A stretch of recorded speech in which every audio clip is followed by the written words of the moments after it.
Hello and welcome. My name is Alan, and today we are back with more Edgar Allan Poe. Today we'll be reading a short story that you can even see a reference to in a lot of modern media. The one I'm thinking of in particular is there's a part in the castle in the game Fallout 4 that is a direct reference to this short story. It is called the Cask of Amontillado.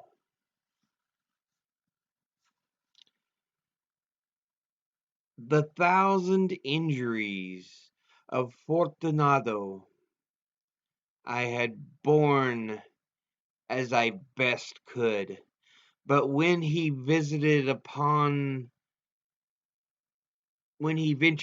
insult,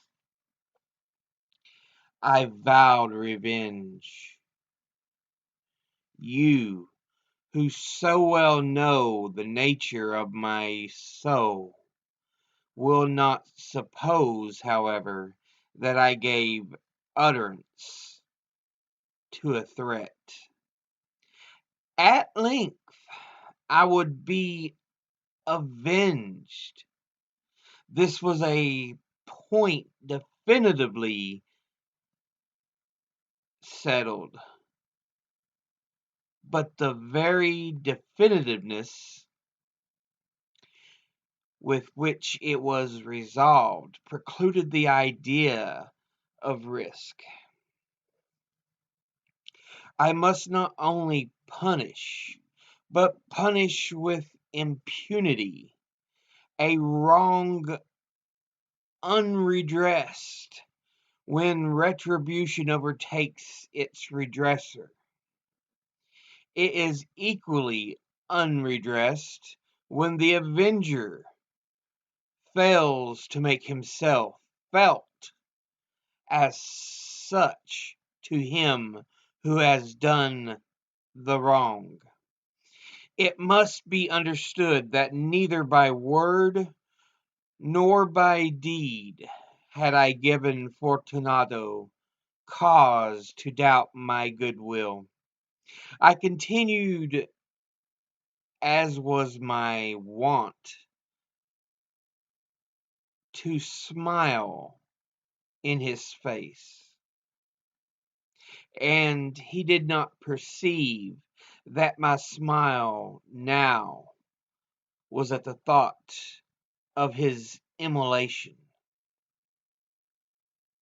He had a weak point, this Fortunato, although in other regards he was a man to be respected and even feared. He prided himself on his connoisseurship in wine. Few Italians have the true virtuoso spirit.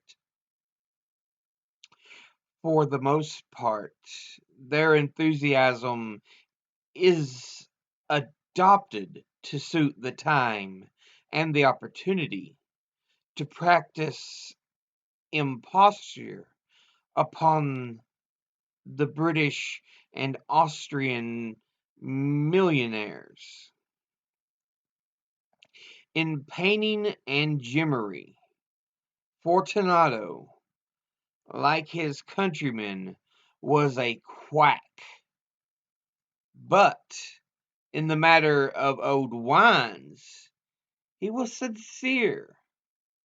In this respect, I did not differ from him materially. I was skillful in the Italian vintages myself, and thought largely whenever I could. It was about dusk one evening during the supreme madness of the carnival season that I encountered my friend. He accosted me with excessive warmth, for he had been drinking much. The man wore motley. He had on a tight-fitting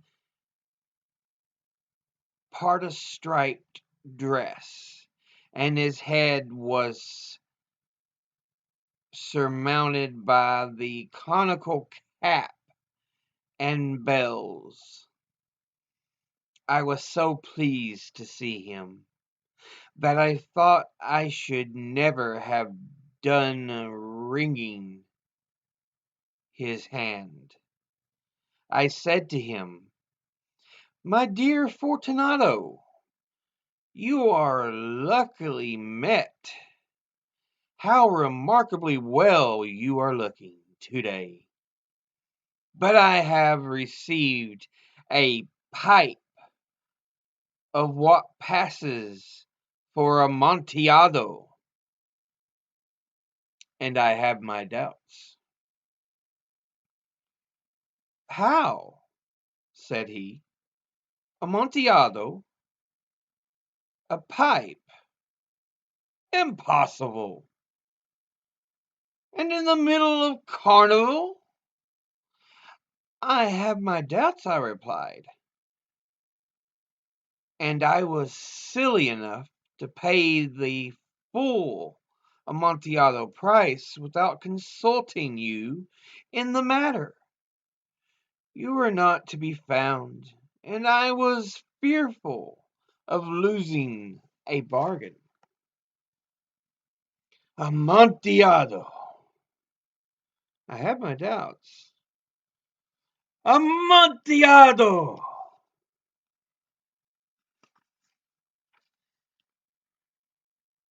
"And I must satisfy them."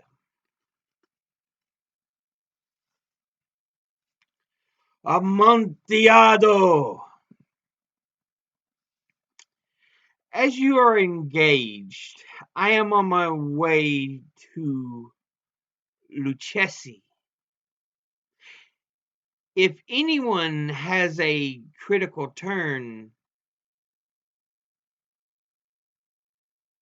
it it is he.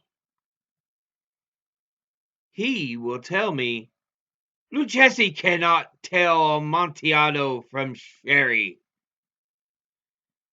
And yet some fools will have it that his taste is a match for your own. Come, let us go." "Whither?" "To your vaults." "My friend, no. I will not impose upon your good nature. I perceive you have an engagement." "Lucchesi, I have no engagement. Come." "My friend, no. It is not the engagement, but the severe cold with which I perceive you are afflicted. The vaults are insufferably damp. They are encrusted with tighter or niter, sorry." "Let us go nevertheless. The code is merely nothing. Amontillado! You have been imposed upon. And as for Lucchesi, he cannot distinguish Sherry from Amontillado." Thus speaking, Fortunato possessed himself of my arm, putting on a mask of black silk and drawing a roquelaire closely about my person. I suffered him to hurry me to my palazzo.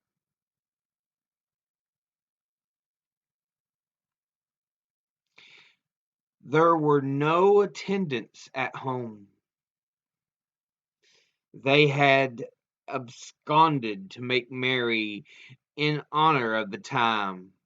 I had told them that I should not return until the morning, and had given them explicit orders not to stir from the house.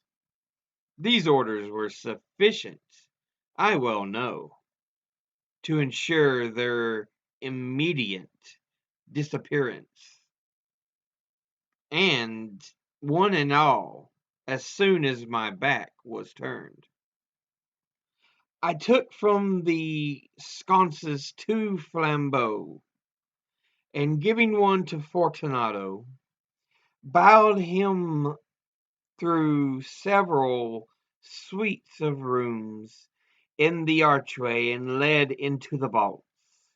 I passed down a long and winding staircase, requesting him to be cautious as he followed.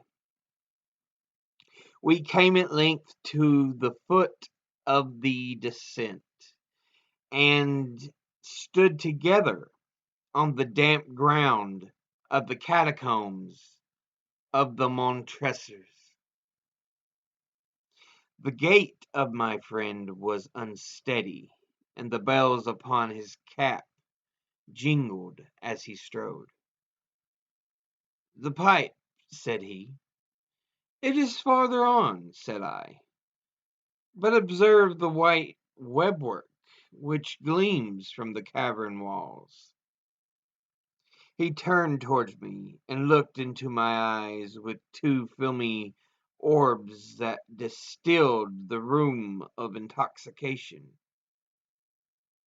"Neither?" he asked at length. "Neither," I replied. "How long have you had that cough?" "Ugh, ah, ugh,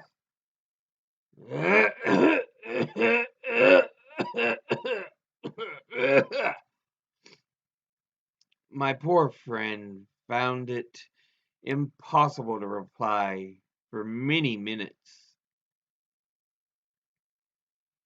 "It is nothing," he said at last. "Come," I said with decision, "we will go back. Your health is precious. You are rich, respected, admired, beloved. You are happy as once I was. You are a man to be missed. For me, it is no matter. We will go back. You will be ill, and I cannot be responsible.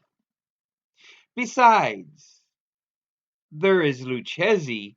"Enough," he said. "The cough is a mere nothing. It will not kill me. I shall not die of a cough." "True, true," I replied. "And indeed I had no intention of alarming you unnecessarily. But you should use all proper caution.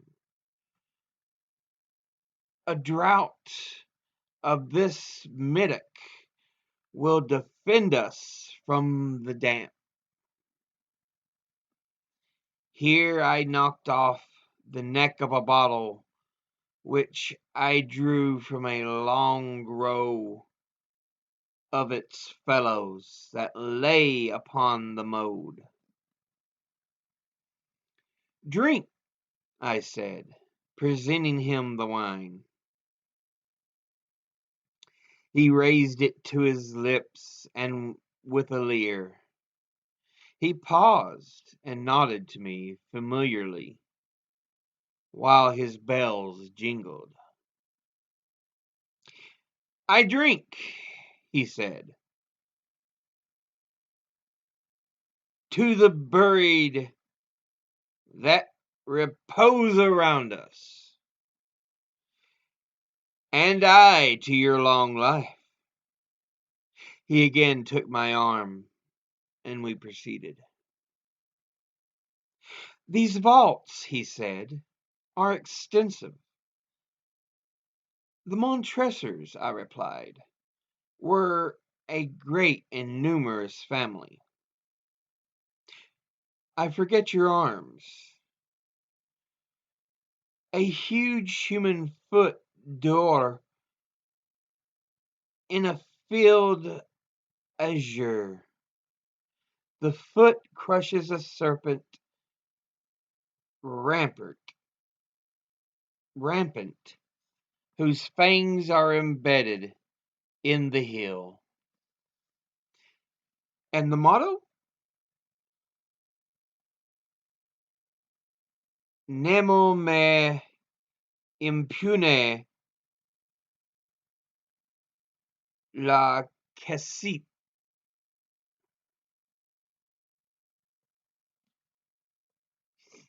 Good, he replied. The wine sparkled in his eyes, and the bells jingled. My own fancy grew warm with the Medoc. We had passed through walls of piled bones, with casks and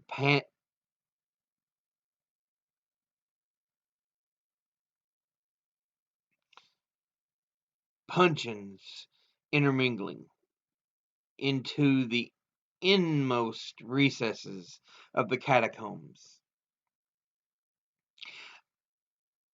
I paused again, and this time I made bold to seize Fortunato by an arm above the elbow. The niter, I said. See, it increases. It hangs like moss upon the vaults. We are below the river's bed. The drops of moisture trickle among the bones. Come, we will go back ere it is too late. Your cough, it is nothing, he said. Let us go on. But first, another draught of the Medoc. I broke and reached him a flacon, flacon of de Grove. He emptied it at a breath. His eyes flashed with a fierce light. He laughed and threw the bottle upwards with a gesticulation I did not understand. I looked at him in surprise. He requested, or he repeated the movement, a grotesque one. You do not comprehend, he said. Not I replied. Then you are not of the Brotherhood. How? You are not of the Masons. Yes, yes, I said. Yes, yes. You? Impossible. A Mason? A Mason, I replied. A sign, he said. It is this, I answered, producing a trowel from beneath the folds of my roquelaire. You jest, he exclaimed, recoiling a few paces. But let us proceed to the Amontillado. Be it so, I said, replacing the tool beneath the cloak and again offering him my arm. He leaned heavily upon it. We continued our route in search of the Amontillado. We passed through a range of low arches, descended, passed on, and descending again, arrived at a deep crypt in which the foulness of the air caused our flambeau rather to glow than flame. At the most remote end of the crypt there appeared another less spacious. Its walls had been lined with human remains, piled to the vault overhead, in the fashion of the great catacombs of Paris. Three sides of this interior crypt were still ornamented in this manner. From the fourth, the bones had been thrown down and lay promiscuously upon the earth, forming at one point a mound of some size. Within the wall thus exposed by the displacing of the bones, we perceived a still interior recess, in depth about 4 feet, in width 3, in height 6 or 7. It seemed to have been constructed for no especial use within itself, but formed merely the interval between two of the colossal supports of the roof of the catacombs, and was backed by one of the circumscribing walls of solid granite. It was in vain that Fortunato, uplifting his dull torch, endeavored to pry into the depths of the recess.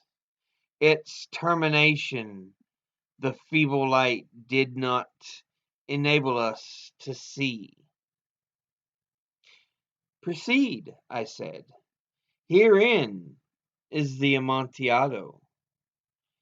As for Luchesi, he is an ignoramus," interrupted my friend, as he stepped unsteadily forward, while I followed immediately at his heels. In an instant he had reached the extremity of the niche, and finding his progress arrested by the rock, stood suddenly, stupidly bewildered. A moment more, and I had fettered him to the granite. In its surface were 2 iron staples,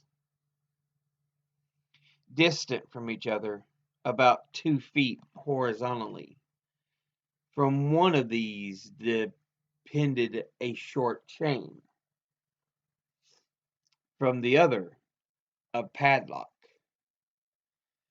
Throwing the links about his waist, it was but the work of a few seconds to secure it. He was too much astounded to resist. Withdrawing the key, I stepped back from the recess. "Pass your hand," I said, "over the wall. You cannot help feeling the niter." Indeed, it was very damp. "Once more let me implore you to return." "No? Then I must positively leave you.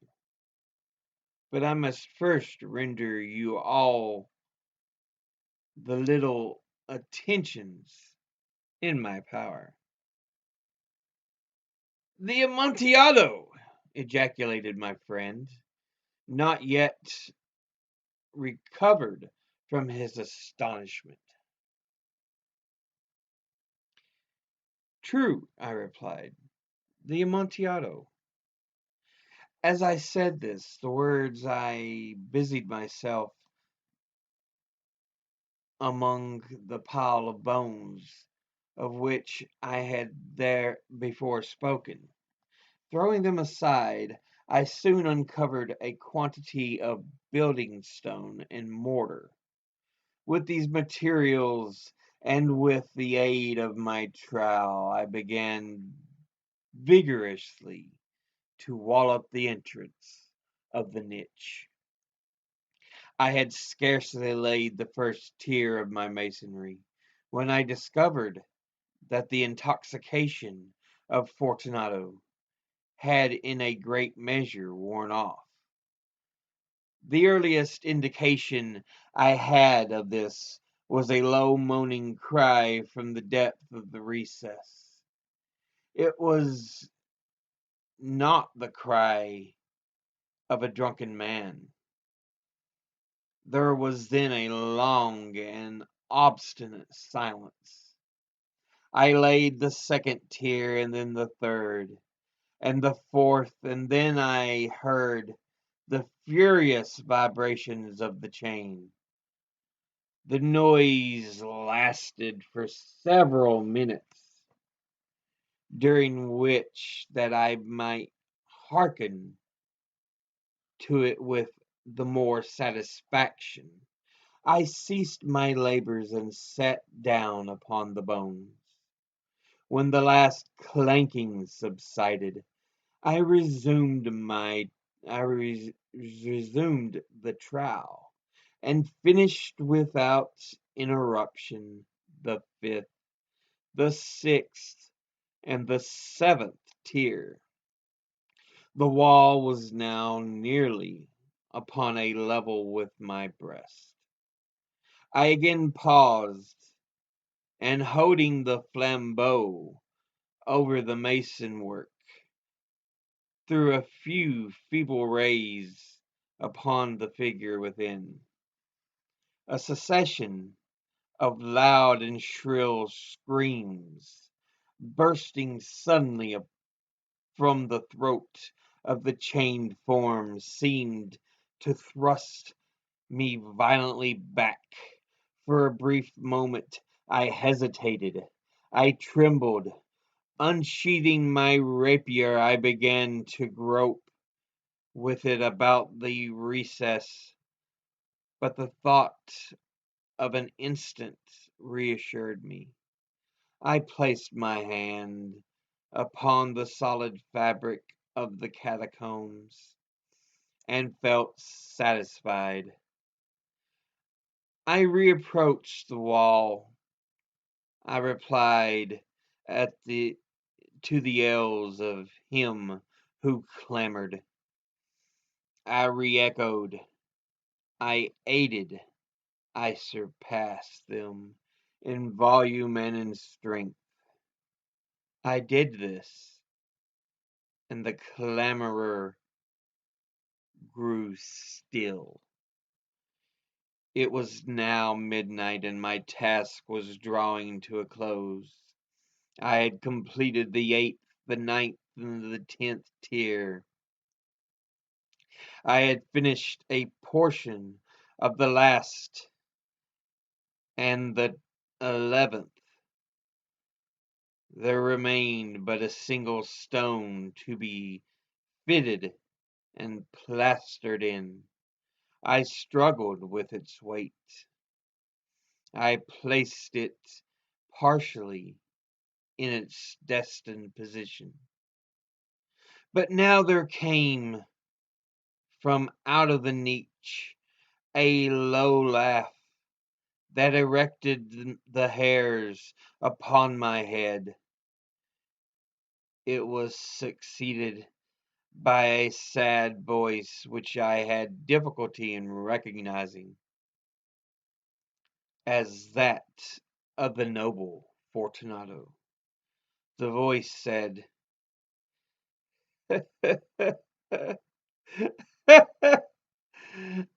"Very good joke indeed. An excellent jest. We will have many a rich laugh about it at the palazzo. Over our wine. The Amontillado, I said.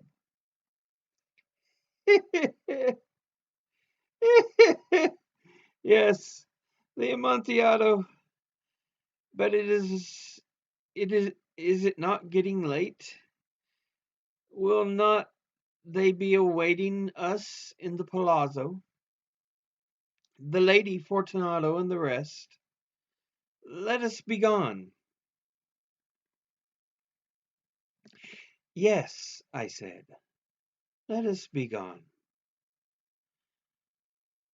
For the love of God, Montresor. Yes, I said, for the love of God. But to these words I hearkened in vain for a reply. I grew impatient. I called aloud, Fortunato! No answer. I called again, Fortunato! No answer still. I thrust the torch through the remaining aperture and let it fall within. There came forth in return only a jingling of the bells. My heart grew sick on account of the dampness of the catacombs. I hastened to make an end of my labor. I forced the last stone into its position. I plastered it up. Against the new masonry, I re-erected the old rampart of bones. For the half of a century, no mortal has disturbed them. In pace requiescat.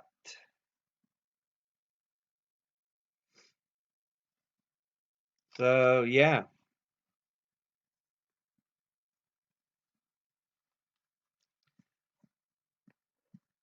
the teller of the story felt he was wronged by this man, Fortunato. And so he determined he was to take his revenge. And he plotted to seal him up. Evidence of this is that he had the bricks and the mortar ready and the trowel on him. So he found his victim drunk. And so he made sure he stayed inebriated as he led him to his fate.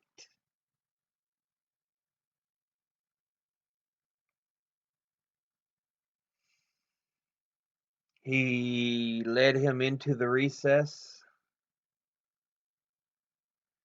chained his waist and his hands against the wall. So he was face first against the. I don't know if he was face first against the wall or back first. I guess he was face first.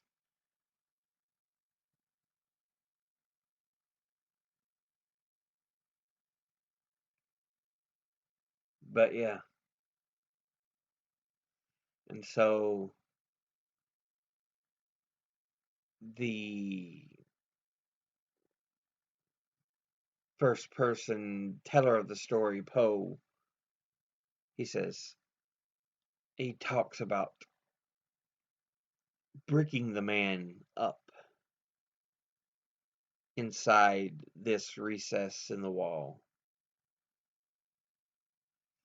But as he does so, the man makes unexpected responses. And in the end, you could tell Poe kind of regrets doing what he's done, but he was determined to finish the job, and so he did. And all this because he appealed to the ego of the man over wine, especially all for a bit of Amontillado.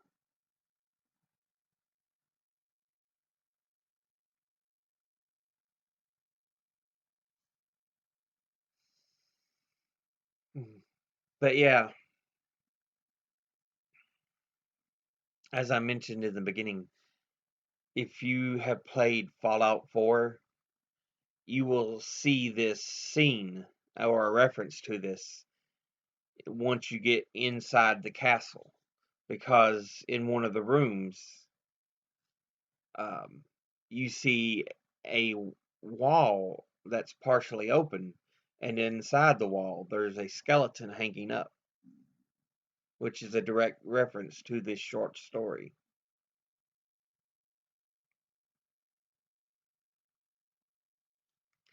But it's one I've always thought was an interesting one. But that'll be it for now.